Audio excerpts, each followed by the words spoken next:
Jalen Phillips goes to the Eagles. That is the word of Adam Schefter. 2026 third-round pick is what the Dolphins will get in exchange. Jalen Phillips is a Philadelphia Eagle. Don't forget they also got Jair Alexander. They got him too, and Michael Carter from the Jets. How? Like Jesse Pinkman, he can't keep getting away with this. While other teams were just sitting pat, Howie Roseman went out and made 3 trades in 6 days. The Eagles GM was on his phone wheeling and dealing like it was draft night. And here's the craziest part, he's not done yet. We're talking about acquiring an edge rusher who posted 6.5 sacks in 8 games under the same defensive coordinator that's now calling plays for Philly. We're talking about a former all-pro cornerback who couldn't even get on the field in Baltimore. But before we break down whether these moves are genius or desperation, you need to understand what's really going on here, because this isn't just about adding depth. This is about a defending Super Bowl champion that's looking in the mirror and not liking what it sees. By the end of this video, you're going to understand exactly why the Eagles might be in panic mode, whether these are good decisions or not,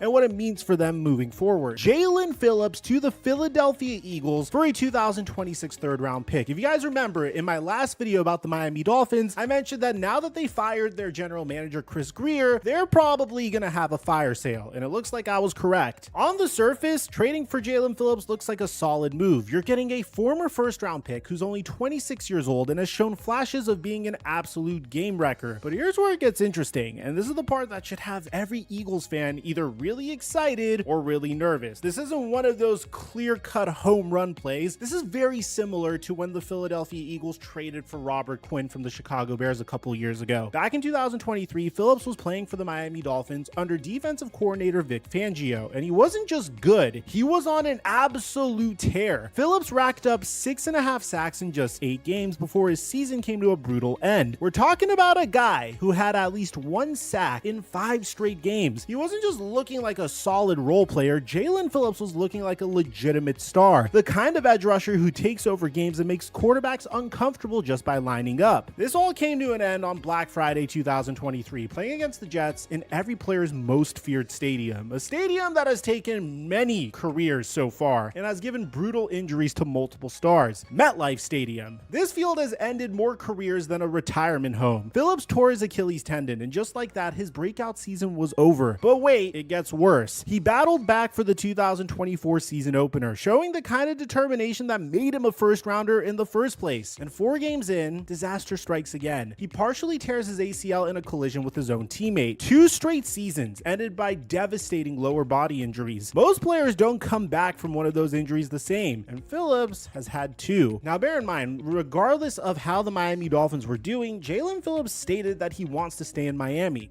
I would love to stay here.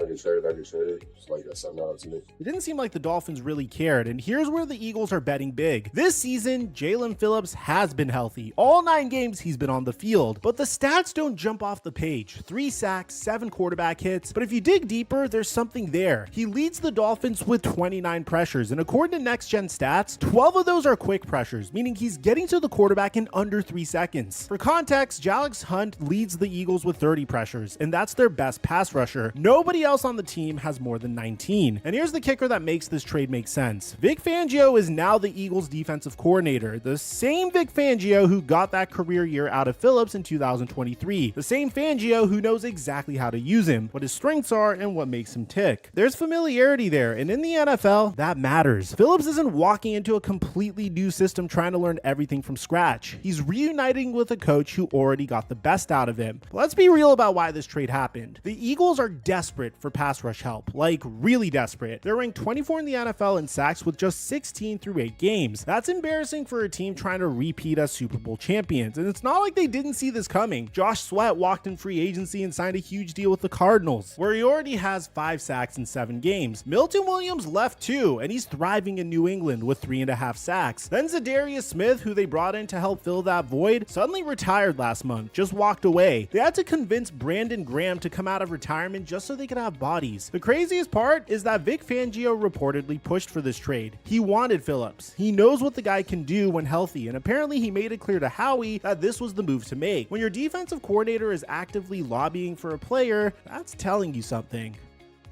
Now let's talk about the Jair Alexander trade, because this one's a lot messier. The Eagles sent a 2026 6th round pick to the Ravens for Alexander and a 2027 7th round pick. On paper, you're getting a former All-Pro cornerback who made the Pro Bowl twice and was legitimately one of the best corners in the league in his prime. But here's the problem. Alexander hasn't been in his prime for a while now. Let me paint you a picture of just how bad things got in Baltimore. Alexander signed a one-year deal worth up to $6 million with the Ravens back in June after the Packers released him. The Packers, the team that drafted him 18th overall in 2018, the team that gave him a 4-year, $84 million extension in 2022, just let him walk. They reportedly offered him a restructured deal with a pay cut, but it never got done, so they just cut him loose. Fast forward to Baltimore, and it was a disaster from day one. Alexander was a healthy scratch for 5 of Baltimore's 8 games this season. 5 games where he wasn't injured, wasn't suspended. He just wasn't good enough to dress. Think about that. A 2-time All-Pro who you signed in the offseason can't even make it onto the field. In the 2 games he did play, week 1 against Buffalo and week 5, he was terrible. He played 61 defensive snaps total and allowed 5 catches on 5 targets for a 118.8 passer rating. Pro Football Focus gave him a 36.9 defensive grade and a 31 coverage grade. Those are backup level numbers. The Ravens were so done with him that they traded him on a Saturday, which almost never happens. Teams are usually game planning on Saturdays, but both the Eagles were on a bye and the Ravens had just played on Thursday night, so they had time to get the deal done. Baltimore was happy to dump his salary and get something back, even if it was just a 6th round pick. So why would the Eagles want this guy? Well, here's the thing. When Alexander was healthy and motivated, he was elite. Back in 2020, he was Pro Football Focus's top-ranked cornerback with a 90.5 grade, the only corner above 90 that season. In the playoffs that year, he picked off Tom Brady twice on consecutive possessions in the NFC Championship game. He had more interceptions than receptions allowed in that postseason. That's the type of playmaker that he can be. But let's not sugarcoat this. Alexander has played 16 plus games in just one of the last 4 seasons. Injuries have clearly derailed him, and even when he's been healthy this year, he's been one of the worst corners in football. The Eagles are banking on a change of scenery and coaching to resurrect a career that's on life support. For a 6th round pick, that's definitely worth the gamble. But don't be surprised if this doesn't work out.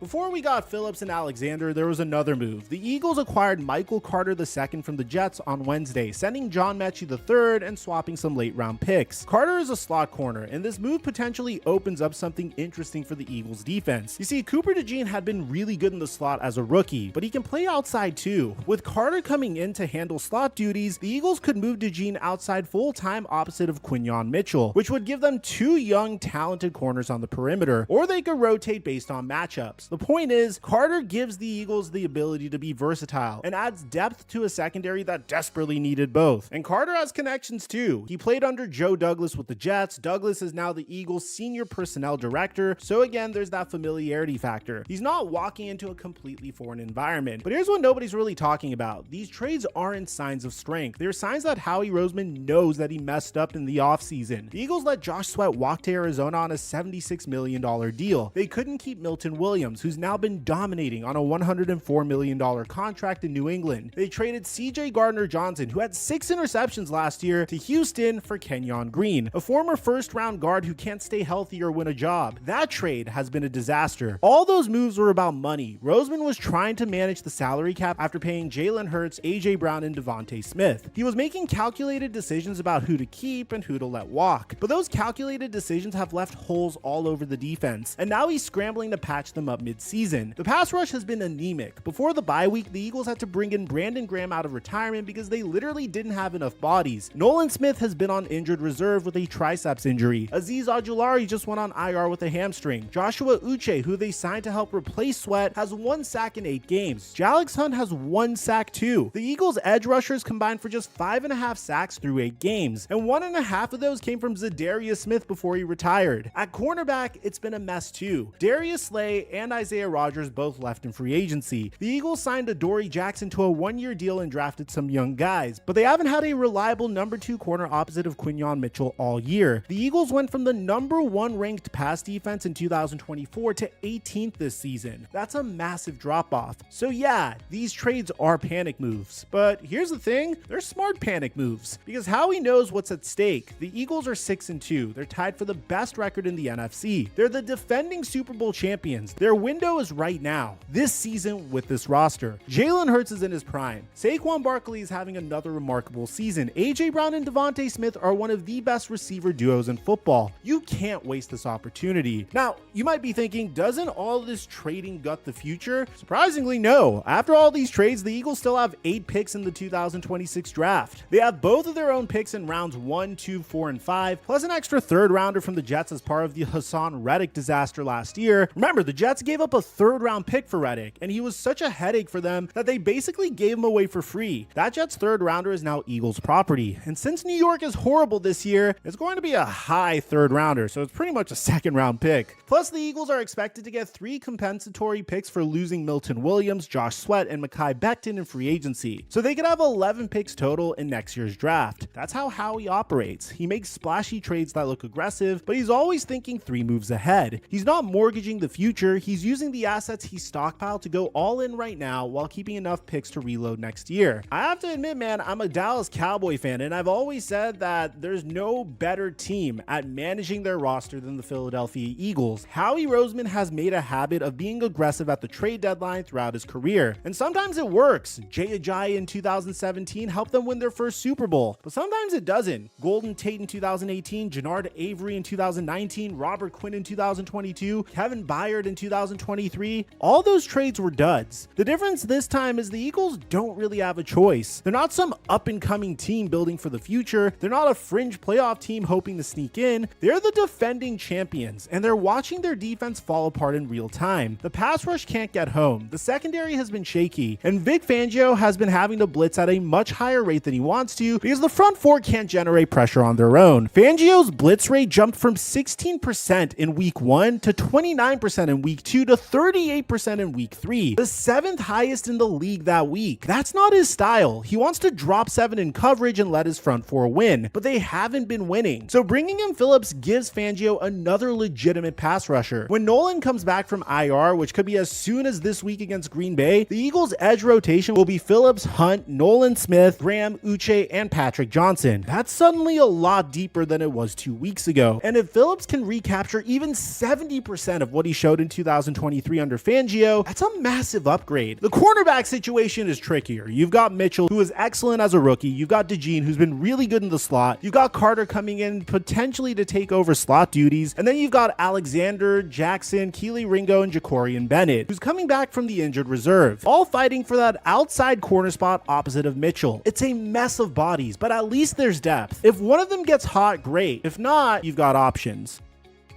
What I love about this story is the Eagles play Green Bay on Monday Night Football in Week 10. So Jair Alexander gets to face off against the team that he spent his prime years for 7 years. That's going to be emotional for him, and you better believe he's going to be extra motivated. But are these trades going to work?